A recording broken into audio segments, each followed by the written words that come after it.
સુરત ભેસ્તાન વિસ્તારમાંથી સગીર બાળકીના અપહરણના ગુનાનો ભેદ ઉકેલવામાં ક્રાઇમ બ્રાન્ચ અને ભેસ્તાન પોલીસને નોંધપાત્ર સફળતા મળી છે. પોલીસની સંયુક્ત ટીમે ગણતરીના કલાકોમાં જ ભોગ બનનાર બાળકીને સુરક્ષિત શોધી કાઢી હતી અને અપહરણના આરોપીની ધરપકડ કરી હતી. પોલીસ સૂત્ર પાસેથી પ્રાપ્ત માહિતી મુજબ ફરિયાદીએ 15 ફેબ્રુઆરીના રોજ ભેસ્તાન પોલીસ સ્ટેશનમાં ફરિયાદ નોંધાવી હતી કે તેમની સગીર પુત્રી 14 ફેબ્રુઆરીની સાંજે ઘરનો કચરો નાખવા જવાનું કહી ગઈ હતી અને પરંતુ પરત ફરી ન હતી.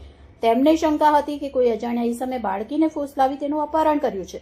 આ ફરિયાદના આધારે ભેસ્તાન પોલીસ સ્ટેશનમાં ગુનો નોંધવામાં આવ્યો. બાળકીના અપહરણની ગંભીરતાને ધ્યાનમાં લઈ પોલીસ કમિશનર અને વરિષ્ઠ અધિકારીઓની સૂચના અનુસાર તાત્કાલિક શોધખોળ હાથ ધરવામાં આવી.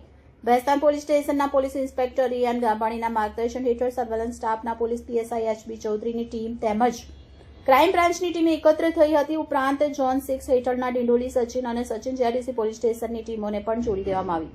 આ રીતે 100 થી વધુ પોલીસ અધિકારી અને કર્મચારીઓની ટીમ બનાવવામાં આવી હતી. ટીમ દ્વારા આરોપી અને બાળકીને શોધવા માટે રેલવે સ્ટેશન, બસ સ્ટેશન, બગીચા સહિતની જાહેર સ્થળોએ તપાસ હાથ ધરી હતી. તેમજ કંટ્રોલ રૂમ દ્વારા બાળકીનો ફોટો વિવિધ ગ્રુપમાં મેસેજ કરવામાં આવ્યો હતો.